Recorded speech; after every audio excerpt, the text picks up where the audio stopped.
The antique timepiece standing sentinel in my childhood home's corner continues its rhythmic ticking, unchanged since 1962. I remain motionless in the parlor, clutching my phone tightly while Mother's voice drifts from the kitchen, accompanied by the aroma of bergamot tea. "Rachel, you must reconsider these wedding arrangements," she declares.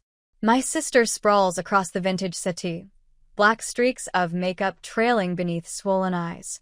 Tissue fragments scatter from her trembling hands. November's golden rays illuminate my engagement ring, casting sparkles across the wallpaper.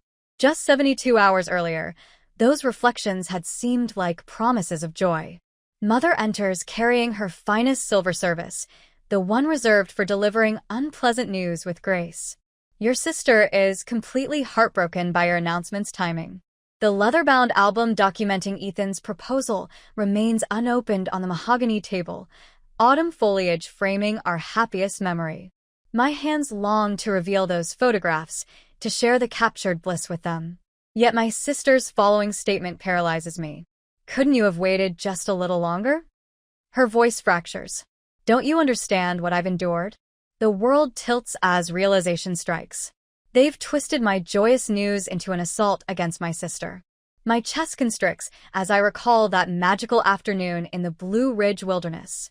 Ethan had dropped to one knee among scattered leaves, steady hands presenting an heirloom sapphire. 6 years of partnership, he'd whispered. "You've never demanded attention, but you deserve recognition, Rachel." Our plans had been modest, an intimate February ceremony with 80 loved ones, no extravagant displays. Simply us, surrounded by those who mattered most. The vision fades as Mother places delicate china before me with ceremonial precision. "Did you consider how this might impact your sister?" I'd arrived brimming with anticipation, imagining their delight. Instead, Mother's strained congratulations had quickly shifted toward my sister's bedroom door. "But how will this affect her?" Those words could serve as our household creed. I sense myself contracting, familiar defensive posture emerging. The instinctive urge to apologize for existing resurfaces. "I can't fathom your selfishness," my sister declares, springing upright. "Everything falls into place for you effortlessly." Mother rushes to console her, fingers stroking hair while directing reproachful looks my way. My planning journal tumbles from my lap, carefully sketched dreams scattering across hardwood as I scramble to gather them. Family portraits line the walls, my graduation photo relegated to a tiny frame near the baseboards. Above it, my sister's Sweet 16 portrait commands attention in ornate gold. My master's celebration snapshot hides behind a houseplant, while her first employment photo dominates the center wall. Visual testament to decades of stepping aside, creating space, diminishing myself to bolster her fragile confidence. "I selected February because it's the quiet season," I explain, despising the tremor in my voice. The venue had availability, and February represented my new beginning. "My support group had plans for that month," she counters, voice escalating. "Enough," Mother pronounces with finality. "Rachel, your sister requires this healing time. Surely postponement is reasonable." The grandfather clock chimes 3 times, each note resonating through my bones. I examine my engagement ring's delicate vintage mounting, Ethan's choice because it reminded him of my understated strength. Understated strength. The phrase echoes as I collect my scattered notes, watching venue options slide beneath the sofa. I picture Ethan at home, probably reviewing student papers at our kitchen table, eager to hear how my family celebrated our announcement. "I'll consider it," I murmur, though the words taste like betrayal. Mother nods, already returning attention to my sister. "That's all we ask, darling. Just consider her feelings." Consider her feelings. 31 years of considering her feelings. Every achievement overshadowed, every celebration delayed, every aspiration carefully folded away to avoid dimming her spotlight. The ring catches light again as I reach for my coat, no longer a beacon, but a question mark. Would I compress my happiness once more to shield someone else's emotions? The timepiece continues, marking moments. Behind me, Mother offers comfort to my sister. Before me stretches the path to my vehicle, to Ethan, to a choice that would alter everything. I close the door quietly, The way I've always closed doors in this house. Softly, carefully, perpetually mindful of others. Yet something stirs within my chest as I walk toward my car. A fissure in the foundation of my practiced role. A whisper of rebellion against lifelong patterns. The engine starts, and I glimpse my reflection in the mirror. In my eyes, I recognize a question I've never dared voice. What if, for once, I chose to illuminate my own path? Windshield wipers battle uselessly against my tears. Traffic lights blur into watercolor washes as I navigate familiar streets home. 6 missed calls from mother illuminate my screen. I silence the 7th. A memory emerges. High school graduation. Principal Matthews announcing my valedictorian address. Mother's hand shooting up from the audience, summoning me down after barely 2 minutes. Your sister's having difficulties, honey. We need to leave immediately. The red light stops me. My knuckles whiten against the steering wheel. The radio plays an old Beatles melody. Here Comes the Sun. I switch it off abruptly. College graduation 4 years later surfaces next. The celebration feast I'd planned for months, complete with sugar roses matching my honor cords. The call 1 hour prior. Your sister failed her semester. We can't celebrate now. You understand, don't you? I always understood. My phone illuminates. Ethan's message glows. How did everything go? Typing indicators appear as he adds, I love you. Drive safely. Our apartment building's parking space comes into view. Celebration balloons from 3 days ago still press against our living room ceiling. The sight triggers fresh tears. Ethan opens our door before I can retrieve my keys. One glance at my expression, and he envelopes me in warmth, his flannel shirt absorbing my sorrow. They weren't supportive. I manage. A bitter laugh escapes. Mother thinks we should scale back everything. Make it smaller, less conspicuous. My voice cracks. My sister needs February for her fresh start. Ethan guides me to our second-hand green sofa, discovered at last summer's yard sale. My ring continues casting prisms across our wall. Tears blur the rainbow into streaks. Tell me everything, he whispers. The account pours out between sobs. Mother's disapproval, my sister's tears, the crushing weight of 3 decades spent shrinking myself. My phone chimes again. Mother's 12th missed call, followed by a text. Rachel, be sensible. Your sister needs support. What about a simple courthouse ceremony? Ethan reads over my shoulder, jaw tightening. Kneeling beside the couch, he takes my hands. This time, we prioritize you. The words unlock something within my chest. A sob breaks free, then another. Years of suppressed celebrations fighting toward the surface. My spring promotion announcement, interrupted by my sister's latest romantic crisis. Another failed relationship requiring mother's immediate rescue mission. My careful presentation on communication strategies gathering dust while mother helped craft angry messages to an ex-boyfriend. The phone rings again. Not mother this time, but Aunt Karen. I nearly let it go to voicemail, but Ethan squeezes my hand encouragingly. Answer it. She's always supported you. Rachel. Aunt Karen's Kentucky accent carries Dad's familiar cadence. Julia told me what happened at your mother's house. I didn't intend to create problems. I begin. Old reflexes engaging, apologize first, exist second. Stop that immediately. Steel enters her tone. You're entitled to happiness. Your father would be appalled by their treatment of you. Dad's mention brings fresh tears. I curl deeper into cushions, phone pressed to my ear. I don't know what to do. Yes, you do. Karen's voice softens. You're simply frightened to act on it. My phone chirps, Julia's text. I've witnessed this pattern for 15 years. It's wrong. Don't let them steal your joy. Ethan disappears into our spare room, returning with my wedding planning book. He places it on the coffee table, pages falling open to venue options. My handwritten notes fill margins, guest lists, flower selections, the beginnings of our vows. My hands tremble as I trace the words. Maybe we should simply elope. Ethan reaches beneath the table, producing a leather journal I've never seen. Pages fall open to his familiar script.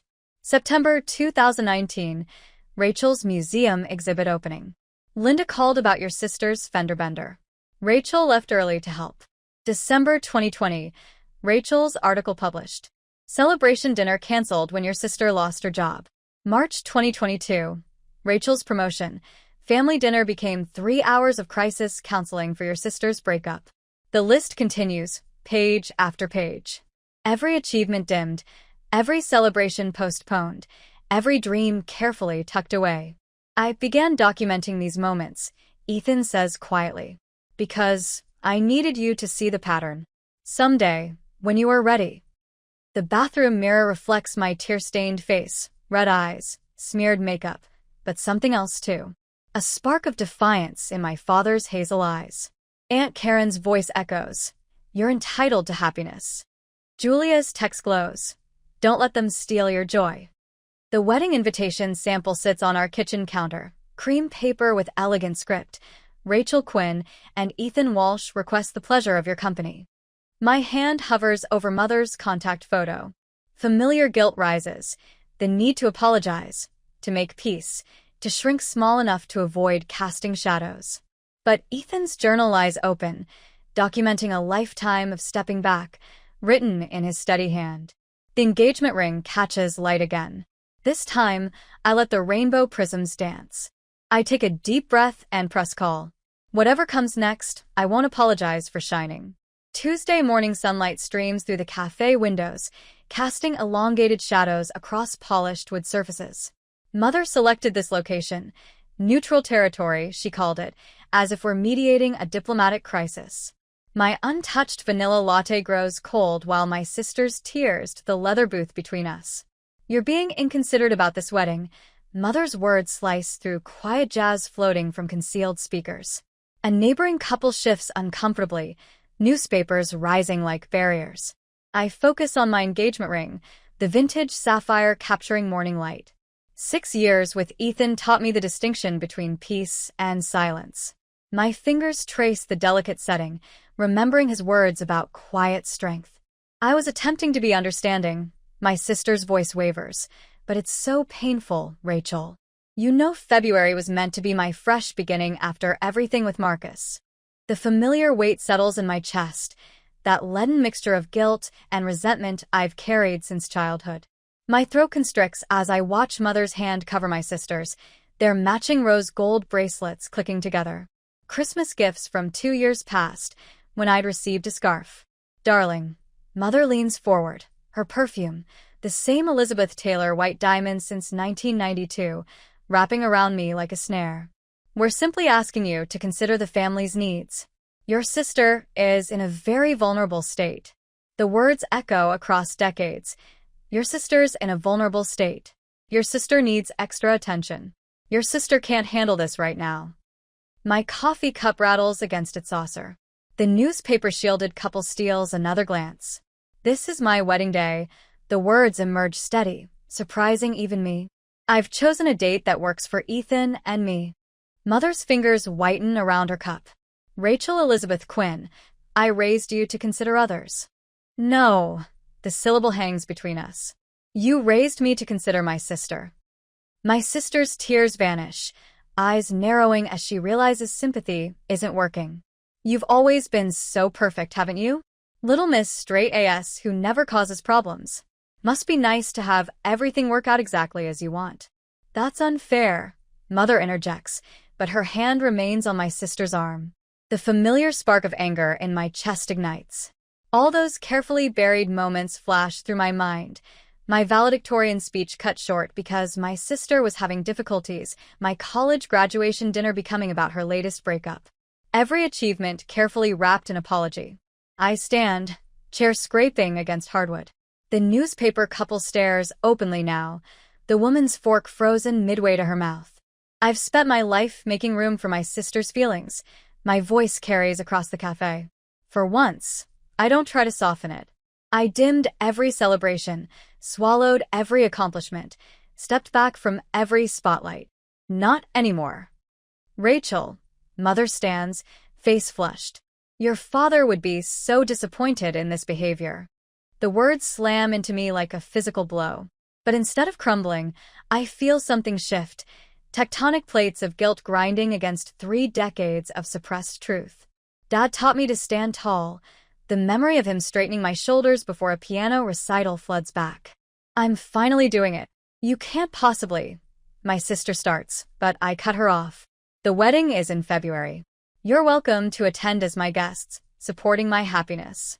Or you can stay home. But I won't change the date, and I won't apologize for celebrating my engagement. Mother's mouth opens and closes. For the first time in my memory, she seems unsure of her script. Where's your family loyalty? She finally manages.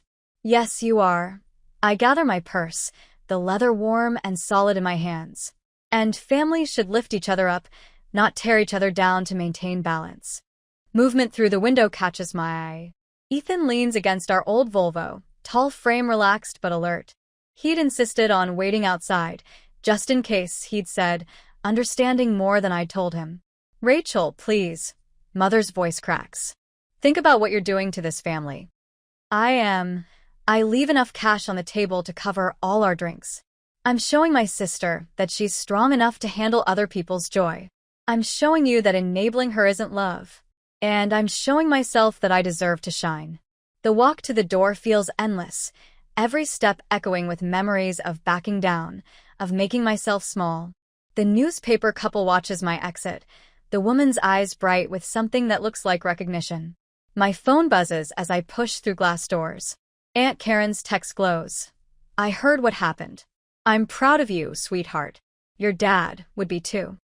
Ethan straightens as I approach, face questioning. Behind me, I hear the cafe door open, Mother calling my name. But Ethan's arms open, and I step into them instead of turning back. You okay? He murmurs into my hair. No. The truth feels strange on my tongue. But I will be. My phone chimes again. Messages from old friends light up the screen. Julie from college, Sarah from work, cousins I haven't heard from in months. Word travels fast in a small town. Their messages form a chorus of support, years of silent witnesses finally speaking up. Let's go look at that venue. Ethan's keys jingle as he opens my door. The coordinator said she could meet us early. I slide into the passenger seat, catching a glimpse of Mother and my sister through the cafe window. They huddle together at our abandoned table, roles reversed as Mother dabs at her eyes while my sister stares straight ahead, fury etched in every line of her face. The sight would have sent me running back a week ago, scrambling to smooth ruffled feelings. But today, I reach for Ethan's hand and let him guide us away from the cafe, away from the old pattern, toward the future we're choosing together. My engagement ring catches the morning sun, throwing light across the dashboard, not a spotlight to dim, but a beacon leading home to myself. The security guard's boots click against the polished floor of Walker Environmental's lobby. From behind my desk, I watch my sister sob into a tissue, her mascara creating abstract patterns on her cheeks. A small crowd of coworkers pretends not to stare. Miss, I'll need you to leave the premises. The guard's voice carries authority earned through years of handling situations exactly like this. My sister's voice rises, piercing the professional calm of the office. She's my sister. I just want to talk to my sister. My fingers hover over the phone, ready to call Ethan, but his words from last night echo in my mind. You're stronger than you think, Rachel. The guard steps closer to my sister. Ma'am, if you don't leave voluntarily, we'll have to escort you out. My sister's eyes lock onto mine, wounded and accusing. How can you let them treat me like this? After everything we've been through? The word "we" sticks in my throat. Every crisis, every drama, every tearful scene, always perfectly timed to coincide with my moments of joy. My high school graduation, my college acceptance, my first promotion, and now my wedding. My phone buzzes, a text from Aunt Susan. Think about what this wedding is doing to your family. 3 similar messages wait unopened from cousins I haven't spoken to in years. My sister rises, swaying slightly, her voice carrying across the lobby. My sister is getting married without me. My own sister. The guard moves forward, but I stand up. No, I'll handle this. Walking across the lobby feels like crossing a battlefield. Every eye follows my progress, my sensible heels tapping against the floor with a steady, certain rhythm of my father's watch when he'd wind it each morning. Brittany, my voice comes out stronger than I expect. You need to leave. But Rachel, Now. the word carries no anger, no drama, just certainty. She takes a step back, surprise flickering across her tear-stained face. Mom was right. You've changed. Yes, the simple truth of it settles in my chest. I have. The guard escorts her out through the glass doors. I watch her fumble with her phone, no doubt already crafting the social media post about families torn apart. By the way, if you're enjoying this story, don't forget to subscribe to the channel so you never miss an update. Alright, let's get back to the story. Returning to my workspace, I launch Facebook. There it appears, a photograph of Brittany and myself from the holidays, accompanied by text about sibling relationships ruined by stubbornness. Comments pour in from extended family and acquaintances, expressing sympathy and disbelief. My mouse lingers above the keys. 6 years in communications have shown me how powerful language can be. I compose one simple statement. Rachel Quinn and Ethan Walsh happily share news of their February nuptials, alongside a casual snapshot from our engagement. I hit publish. Later that day, my therapist's space embraces me like a comfortable cocoon. Dr. Marshall's compassionate gaze follows as I recount the day's happenings. Your mother inherited these methods from her own mother, she explains, and generations before her. Emotional manipulation as weaponry, shame as legal tender, conditional affection. I had always believed I was shielding them by remaining inconspicuous. The tissue between my fingers tears apart, mirroring Brittany's earlier breakdown. Yet wasn't I really protecting myself from confronting their response, should I ever assert myself? And here I am now, organizing my wedding. A grin plays at my mouth. The invitations were mailed yesterday. 80 recipients. Chamber music ensemble. Outdoor location. Precisely what Ethan and I envisioned. My device buzzes. A text from Julia. You can't imagine what Brittany's spreading about the ceremony. She intends to create chaos. Arrive without invitation. Claims she'll reveal your secrets. Dr. Marshall observes as I scan the message. What emotions are you experiencing right now? Liberation. The response catches me off guard, yet now I understand precisely my next steps. That night, Ethan and I meet with our event coordinator, Beth, in her welcoming workspace. The wall behind her showcases photographs of celebrating couples, evidence of other challenges overcome, other happiness protected. Security arrangements aren't unusual nowadays, she mentions, pushing a document toward us, particularly for smaller, personal gatherings. We'll provide 2 undercover personnel. Expert. Unobtrusive. They'll manage any unwelcome visitors without causing disruption. Ethan's palm covers mine as I sign. His touch is comforting, reliable, like everything about him feels like home.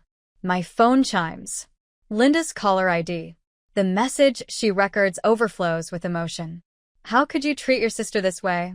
A holiday greeting arrives, despite it being early November. Inside, Brittany sits in our former living space, positioned near Lauren beside the decorated tree. Longing for my sister during the season, the message states. The mail stamp indicates Mom sent it the day following our coffee shop encounter. The emotional manipulation intensifies desperately. A delivery arrives containing my grandmother's aged bridal veil, with an accompanying letter in Mom's script. Family customs outweigh personal pride. The fabric carries sense of preservation and obligation. I wrap it with care, addressing it to Mom's residence. My included response states, "You're correct. Customs are important. I'm establishing fresh ones." Entering my preferred bookshop that weekend, I noticed them instantly. Mom and Brittany feigning interest in the psychology section. Their faces brighten with artificial astonishment. Rachel, such a surprise. I pivot, exit. Behind me, Brittany shouts, "We simply want to communicate." That evening, I compose an electronic message. The phrases emerge effortlessly now, each one a foundation stone in the barrier I'm constructing. Mom and Brittany, the ceremony will continue as scheduled on February 15th. You lack invitations.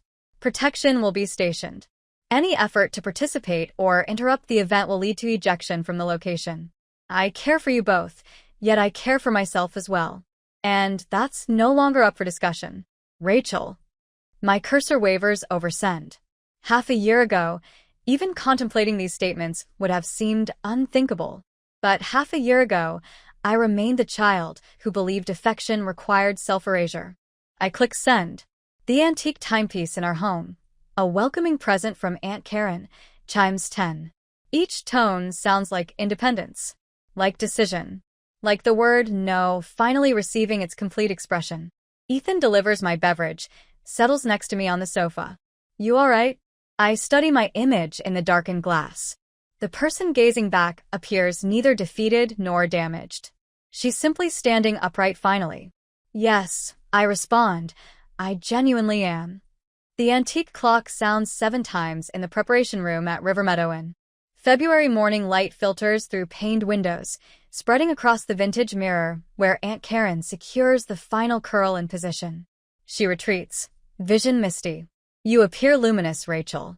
My image startles me. The elegant ivory dress with vintage lace bodice transforms me into someone both recognizable and transformed, someone who finally occupies appropriate space. Julia rushes inside, device gripped tightly. They're arriving regardless. Mom just messaged me. The information hits like frozen water.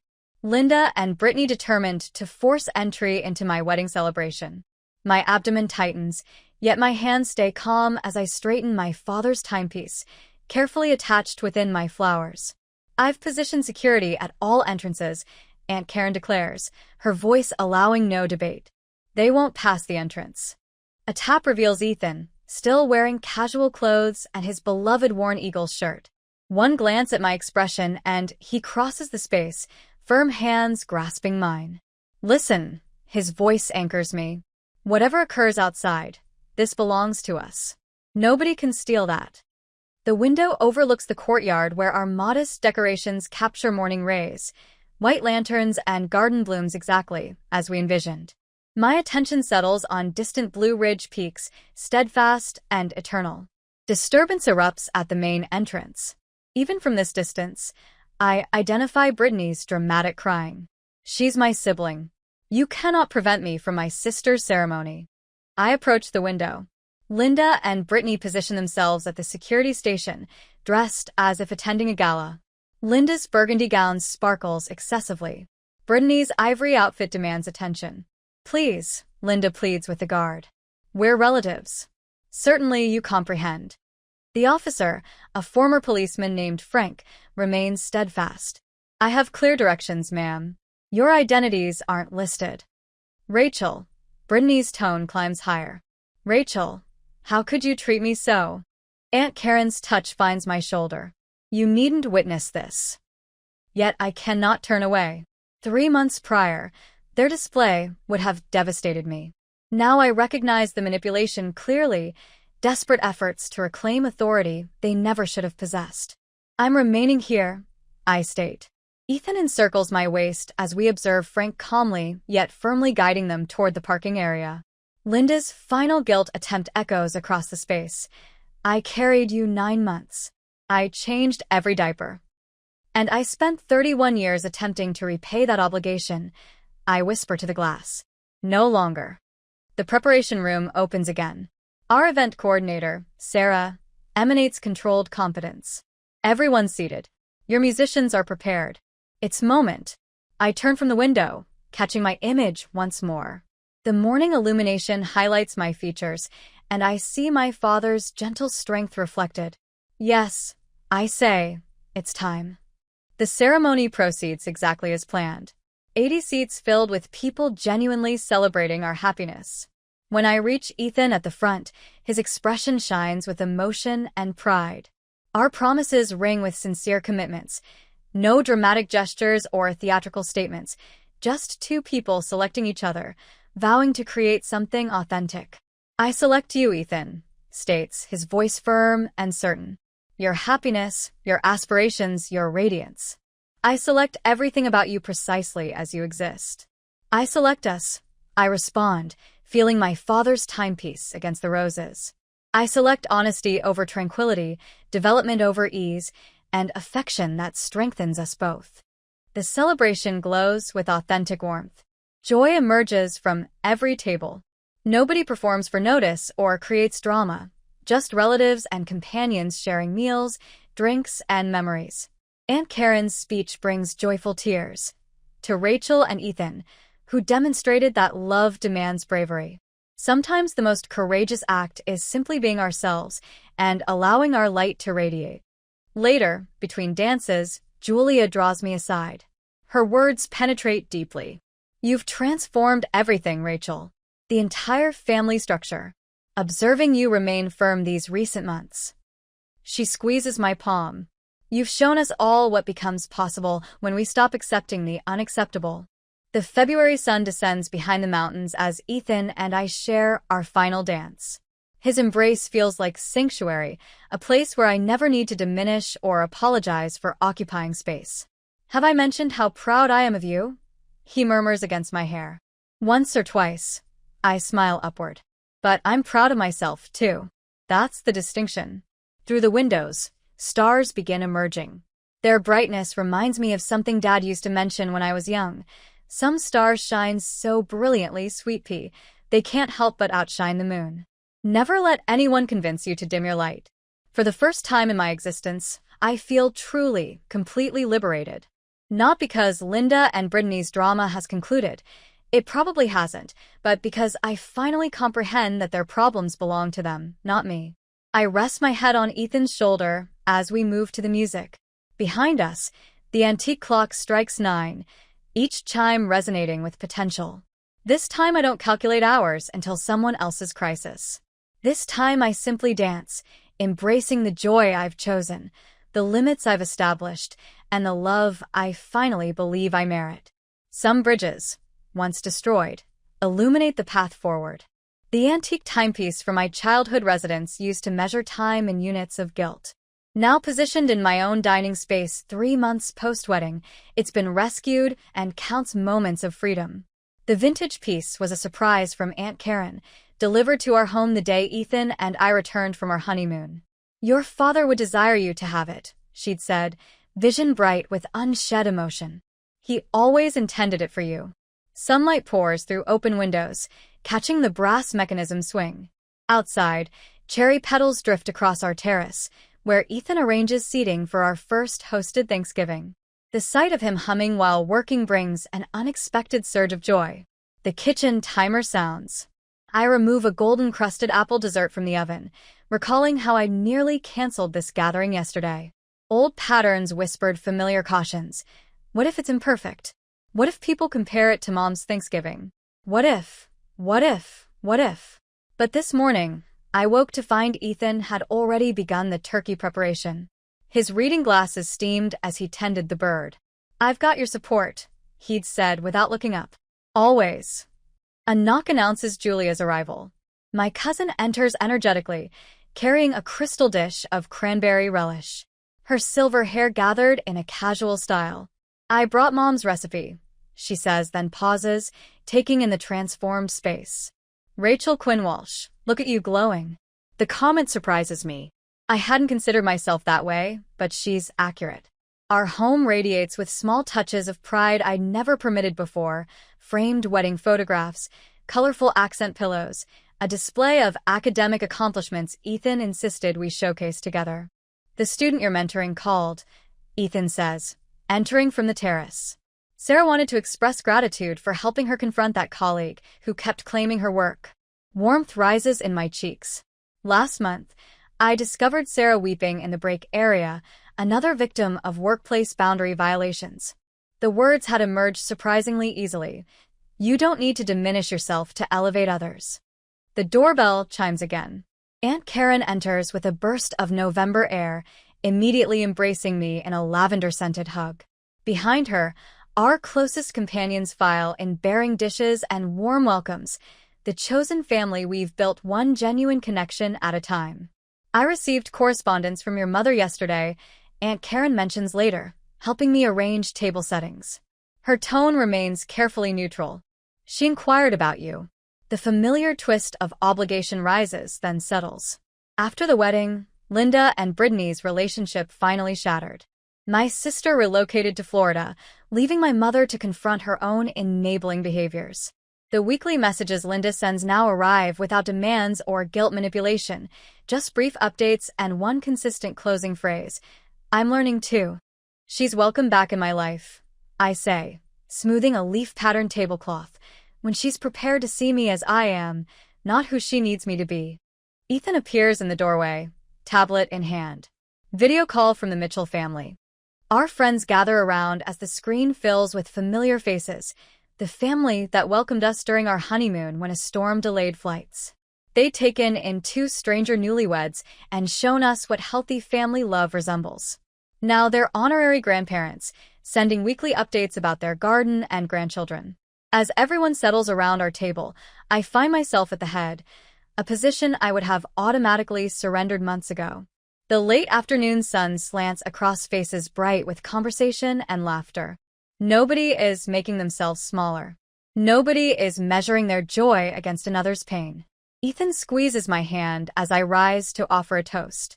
My father's timepiece, pinned inside my sweater, rests warm against my heart. To family, I say, raising my glass.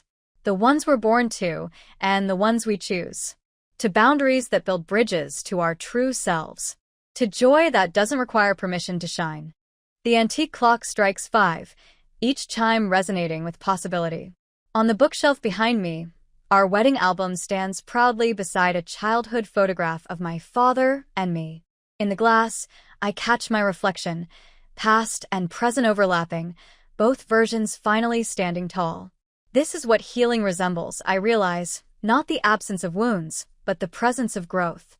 Not the denial of what was, but the courage to choose what could be. I look around at these beloved faces, each one a mirror reflecting back my undiminished light. Some lines, once drawn, remake everything that follows. On this canvas of chosen family and reclaimed joy, we paint our future in colors of truth. The warmth of belonging rises like a tide, and for the first time in my life, I let it lift me without guilt.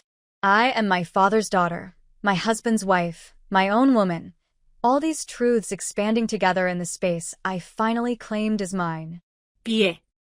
Ethan asks, already reaching for my plate. Yes, I say, the word ringing clear as a bell. Yes to everything that makes this life shine brighter.